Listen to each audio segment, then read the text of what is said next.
Jon is a soul coach, trauma therapist, youth empowerment professional, singer, songwriter, and shamanic practitioner who grew up in the Toledo area. His unique spiritual journey in music invites his listeners to embrace their spiritual journey. Welcome, Jon Schoonmaker. Well, good morning. I am so happy to be back in this community. Wow. And I'm excited to share about understanding. So just kind of roll with me on this. I got a couple stories and maybe a little history lesson, but I think we'll end up in a really good place. So the American author John Steinbeck said, "You can only understand people if you feel them inside of you." The Russian novelist Dostoevsky said, "Nothing is easier than to denounce the evildoer. Nothing is more difficult than to understand him." Lao Tzu, the Chinese philosopher born 600 years before the Christ, said, "To realize that you do not understand is a virtue. Not to realize that you do not understand is a defect." Understanding. What does it mean to understand someone? Why is there so much misunderstanding in our world? So for those of you who may not know, and thank you, Tankia, for the introduction, a little bit more about me. I grew up in Maumee in the 1970s, and I hate to admit it, I swam many, many times in the Maumee River. Now, that might explain a lot. I'll leave that up to you. I was raised in a good Catholic family with 4 siblings and over 38 cousins. If you visit a Catholic church in the Toledo area, you are bound to run into a relative of mine. Because those 38 cousins all were very good Catholics, and there's a lot of us with prolific. Yep, that's the way it was. So the spiritual journey that began for me in the Catholic Church has led me far beyond institutional church and organized religion. I do not claim a religious affiliation. I claim love as my religion. And I claim creation as my church, and I claim humanity as my community. Today, I'm a healing professional. I'm a hypnotherapist. Be careful, I might walk out of here barking like a dog. I wouldn't do that to you, no. I could, but I wouldn't. Maybe I should, but I wouldn't. Every time the doorbell rings, you will now bark like a dog. Let me know how it goes. Let Reverend Natalie know how it goes. I'm a singer-songwriter, and I'm a shamanic practitioner, and I'm the founder of Wolokota youth programs. All this kind of happens in Adrian, Michigan, and in the area. So, I don't know, maybe I have something to share.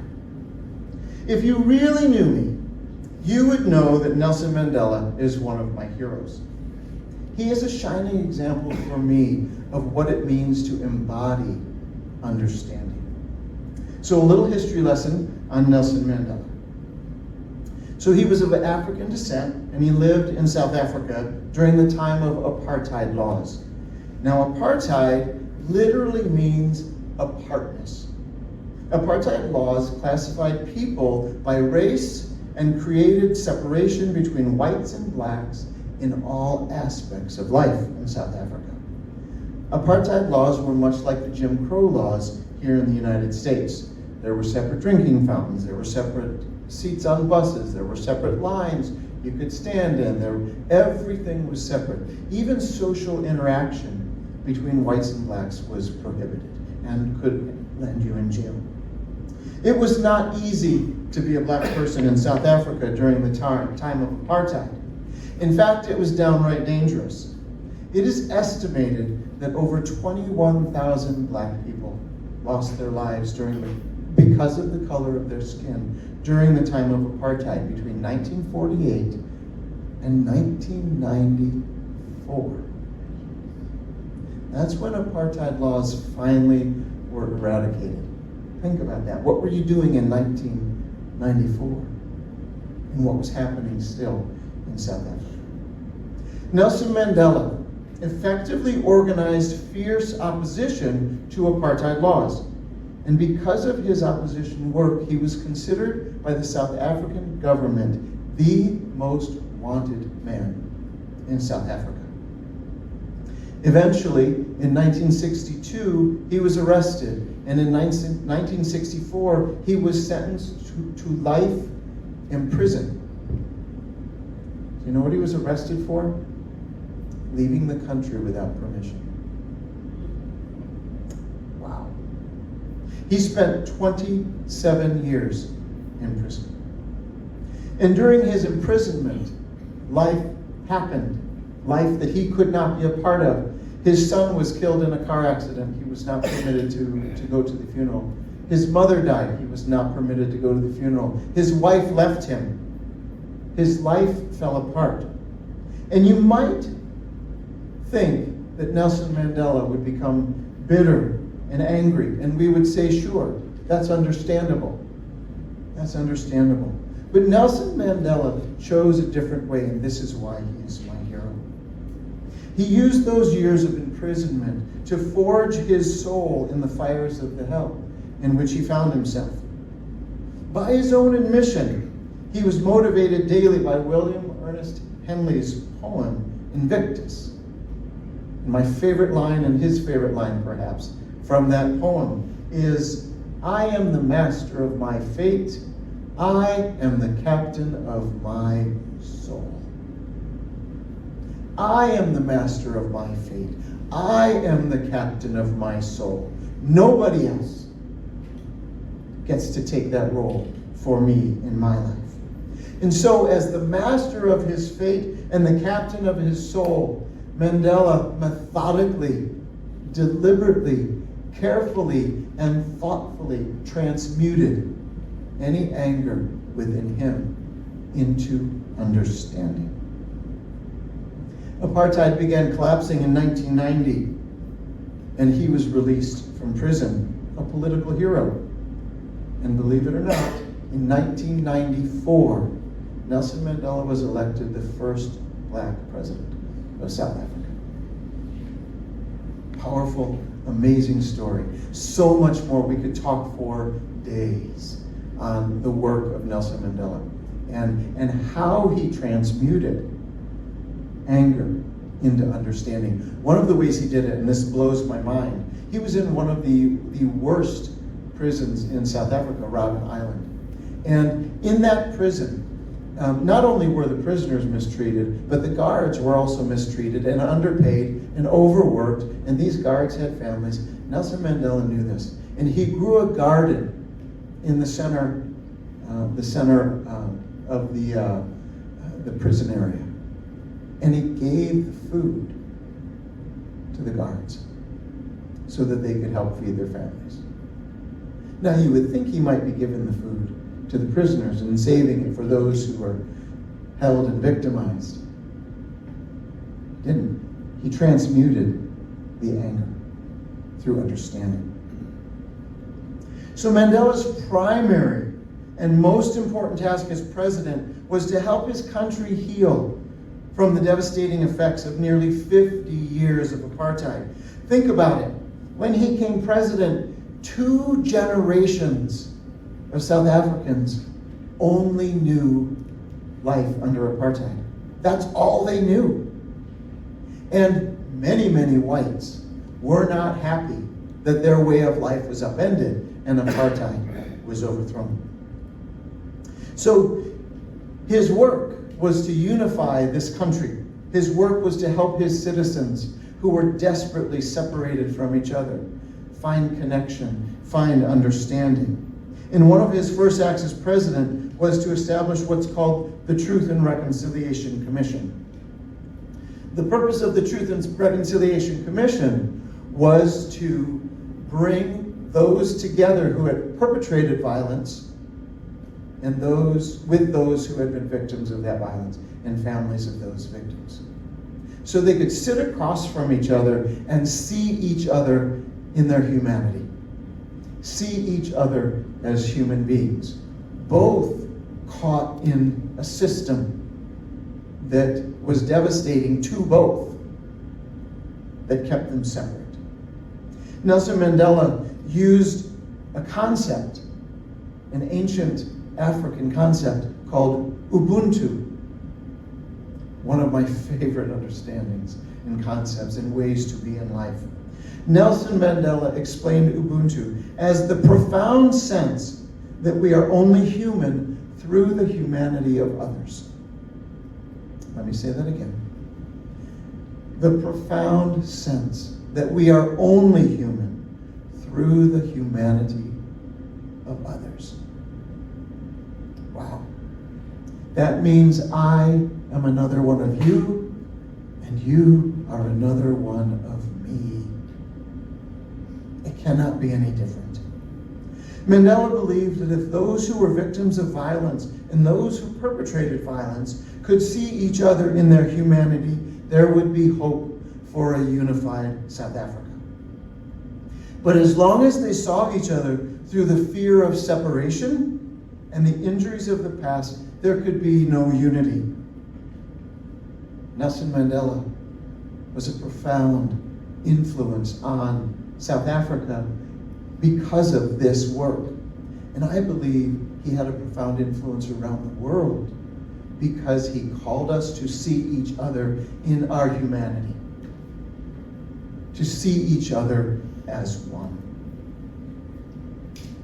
Separation cultivates fear. Ubuntu cultivates understanding. Understanding only begins when fear ends. So, as you might suspect, understanding is hard. It's hard. I can never fully understand you. And somebody who says, "Hey, I understand you," turn and run because they don't know anything. You don't understand me. We can't, to say that to somebody is arrogant. I understand you better. I understand you more. I understand you, period, can never happen. So our work and our gift, the gift of understanding, is that. Understanding you more. Working on understanding you more is an incredible act of love. And it is hard.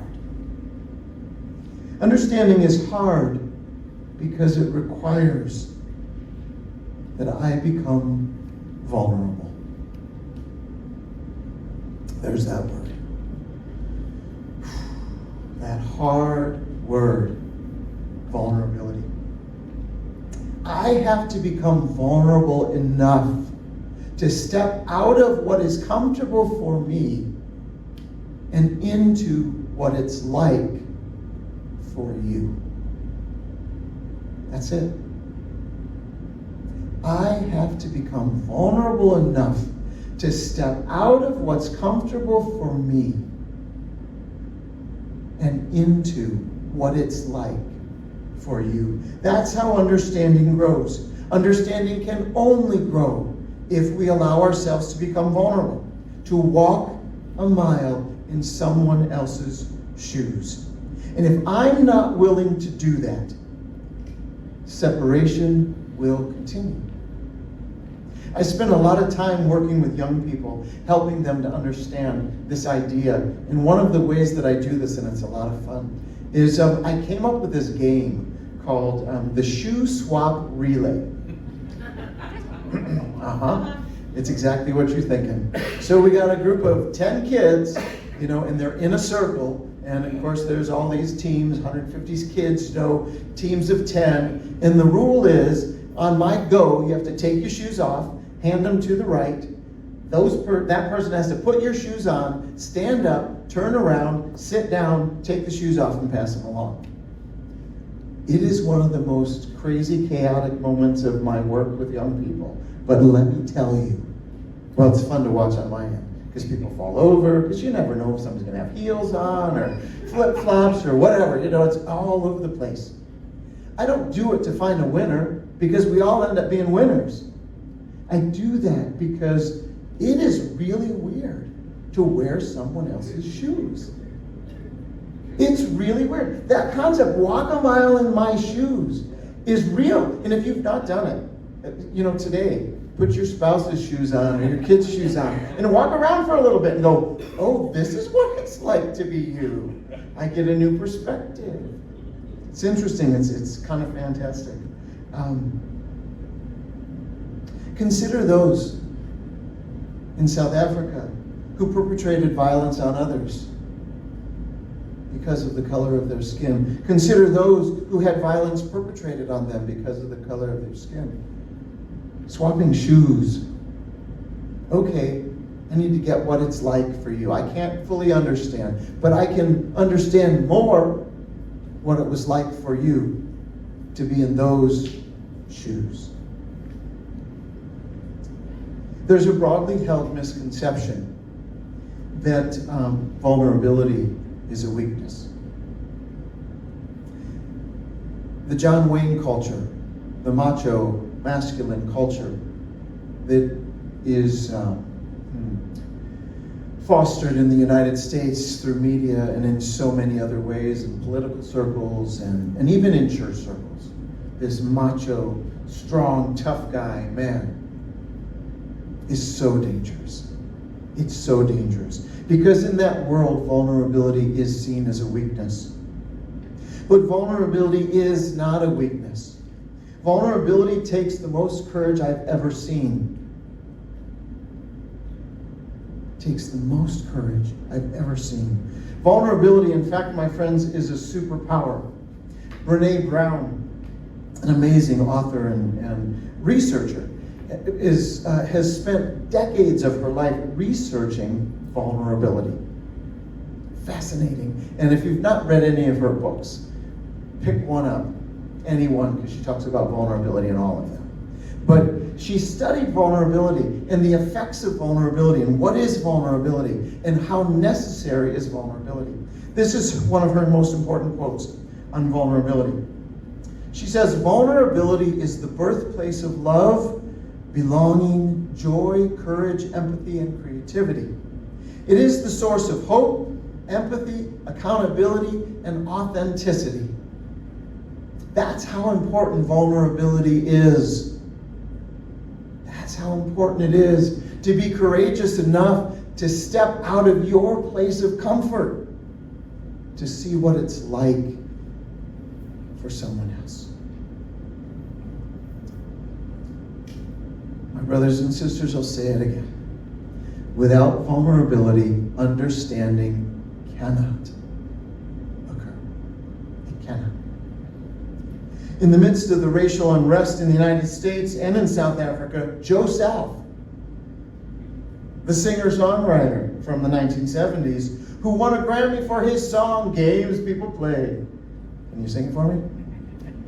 Games people play now, every night and every day. Now, come on. Never hear what they say now, never know what they say. Carrie saved us. Thank you, Carrie. Yes. Joe South, that was like his biggest song. But he also wrote another song called Walk a Mile in My Shoes. Walk a mile in my shoes. Walk a mile in my shoes. Boy, that sounds a lot like Games People Play, doesn't it? It sure does. It's a great song. And in this song, he calls out the social and racial unrest of the 1970s and challenges us to grow an understanding of one another by putting ourselves in each other's shoes. So I want to share an experience. I have had such a life, and I have so many stories. And yes, I am working on a book, but boy, it's very slow in coming. Here's a story from the book. This is a story that happened for me, and it's a story of understanding and walking in someone else's shoes. I had the unique experience of serving as chaplain at Boysville in Macon, Michigan. Before it closed about 10 years ago. Now, Boysville was a detention and treatment facility for boys, mostly from Detroit. So, a lot of kids who had gotten in trouble, gang violence, and just a lot of poverty. And it was one of the most amazing times in my life. And as a chaplain, I wasn't Catholic. I was just the chaplain, and anybody could come, and my work was to help young people on their spiritual journey. There was a nun there who was the other chaplain that I was partnered up with. She was 75 years old at the time. Beautiful, beautiful woman. And when I met her, I was just taken by the fact that she had moved far beyond the Catholic religion as well, and her love was just amazing. And her question, this was her only interview question for me. How big is your God? She says to me. I was like, well, let me tell you, I've got a really big God, and it's all this and this and this and this, and I got a wife and 4 kids, and God is so big. And she just chuckled. Oh, people, my God was not very big. But this place, Boysville, my God became so much bigger than I ever believed God could be. It was one of the most profound times in my life because I had to understand that God was far bigger than I ever thought. So many of the assumptions that I held about troubled teens, about criminal behavior, about broken families, about single mothers, about poverty, about gangs, were dismantled through my interactions with these beautiful, beautiful boys. Understanding was the sledgehammer that did most of the deconstruction work. So let me tell you about Ismail. Ismail was 13 when he came into Boysville. He was a Latino boy who grew up on the streets of Detroit, and he was the youngest of 3 boys in the family. All were heavily involved in gang life. Single mother. What else could she do? When Ismail arrived at Boysville, his oldest brother had recently been killed in gang violence. He was murdered by a rival gang. And Ismail played the tough kid. He came in, don't touch me, don't mess with me, I'm tough. But he was just a little guy. Like, he was so small. And on the inside of that exterior was this amazing, soft, kind-hearted boy who just wanted someone to let him know he mattered. Well, by the grace of God and the movement of the universe, I got to be that person. And almost immediately, Ismail and I connected in a deep, deep way. He asked a million questions. He was kind of going through puberty and didn't know what that was all about, and had a million questions. Every day there was another question. Every day there was another conversation. The safety that occurred because he knew that I saw him. He knew that he mattered. He opened up his deepest fears. It was wonderful. It was such a beautiful thing. Such a beautiful thing. I kind of felt like I was somewhat of a surrogate dad while he was there, just loving into this kid. And he was doing great. He was doing great in the program. He was progressing. We knew he wasn't going to stay very long because of how well he was doing. Well,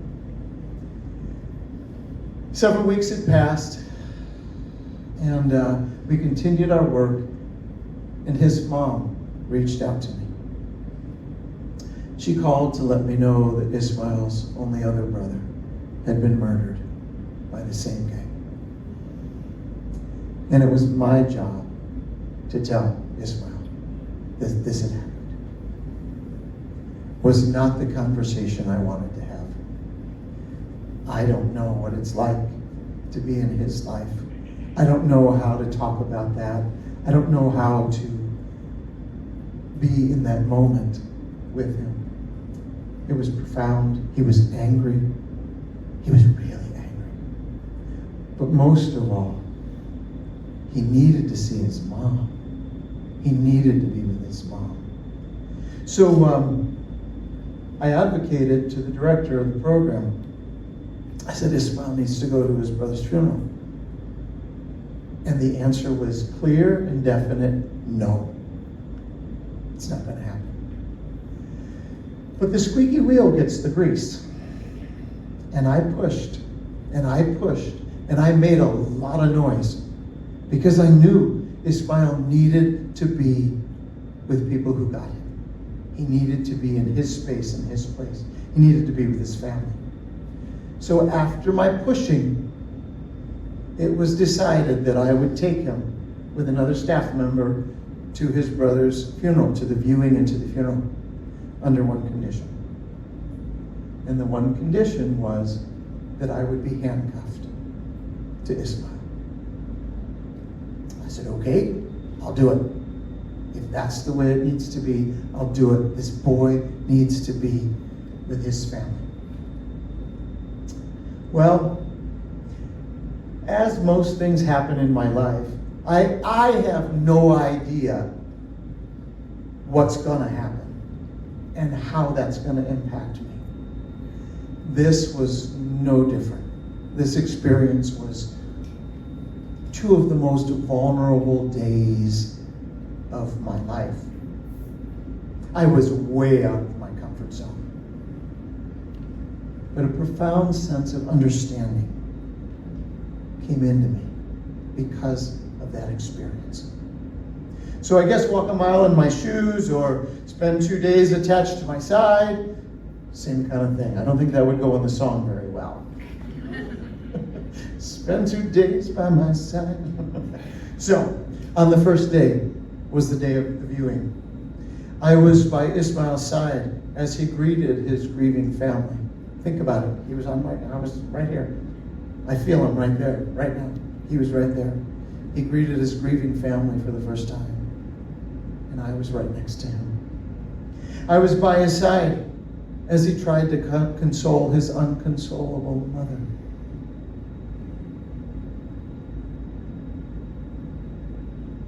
I was by his side as he went to the casket and said goodbye to his brother.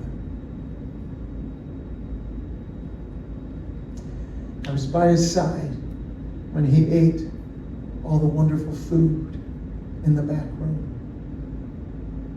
That safe, private place that only families go. And yes, I was by his side when he needed to use the restroom. Yes, I was. Thank God for those little walls between the urinals, because it would have been way more uncomfortable than it was. Oh my goodness. What we feared occurred. In the back of the funeral home, a fight broke out between two rival gangs. I was by Ismail's side as we ran like wildfire out of that place into the waiting van and drove back to Boysville. Question was, will we go back? Will we go back for the funeral? The answer was a resounding yes, we'll go back. Yes, we'll go back for the funeral. I'm okay. We can do this. We can do this. That night, as I laid in my bed and reflected on what had happened that day, my wrist was so sore from those handcuffs.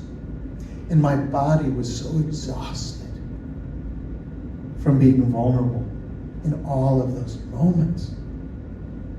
I couldn't understand what he was experiencing, but boy, I kind of know what it's like to be in his shoes.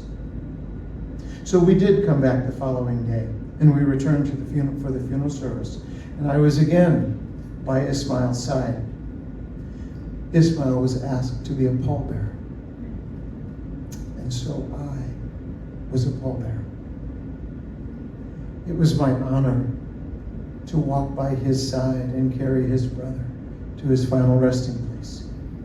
And I had never had this experience before, but we actually lowered the casket into the ground, and then we threw flowers and earth on the casket. That was never part of my tradition. But wow, what a moment for me. What a profound moment for me. Even though I was right by his side, there was no way I could know what Ismail was feeling. But I gained an understanding of his life that I could never have gained any other way. This understanding increased my compassion for him, and it allowed me to serve him in such a deep and profound way. My relationship with him changed forever. You see, that's what understanding does. That's what Nelson Mandela knew. Understanding changes our relationship forever. For me, this truly was an Ubuntu experience, because I came to know my humanity far more deeply, and my God became much bigger, because I got to know what it's like for Ismail and his humanity. For those 2 days, literally, we were not separate. To this day, literally, we are not separate. I don't know where Ismail is. When kids would leave, they go back into their lives. But I know his life was changed, and my life was changed because of that. You see, the truth is, when I begin to understand what it's like for you, I can never unknow that. Now, I can pretend that I don't know it, I can deny that I know it, and I can perpetuate separation, but I can't unknow it. I can never unknow the profound sense of connection and oneness that I experienced with Ismail. So, my friends, understanding, I would offer to you, is the remedy for separateness and separation. And a willingness to be vulnerable is the first step. The belief that we are separate from one another is at the core of the chaos and struggle on our planet right now. The us and them mentality is a disease that keeps showing up in humanity. I think it's time to eradicate that disease. I invite you and encourage you to be courageous and vulnerable, to allow yourself to step out of your place of comfort and to get what it's like for the person who irritates the snot out of you. I cleaned it up for you.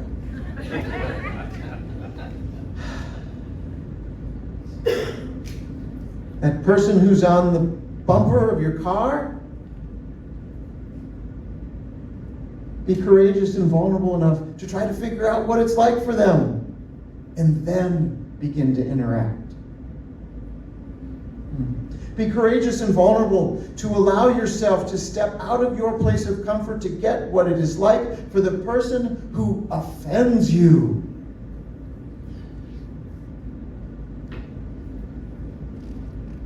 Be courageous and vulnerable and allow yourself to step out of your place of comfort to get what it's like for the person who angers you. I told you, understanding is hard. This is why it's hard.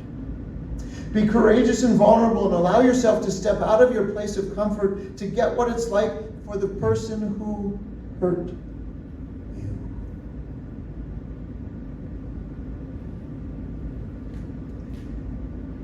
Be courageous and vulnerable and allow yourself to step out of your place of comfort to get what it's like for the person who is different than you in any way. The world will become a better place, relationship by relationship, because you will come to know the truth that I am another you, and you are another me. As John Steinbeck said so beautifully, you can only understand people if you feel them in yourself. Namaste. If you would like to support this content and others like it, please give at unityoftoledo.com, where love is an everyday experience.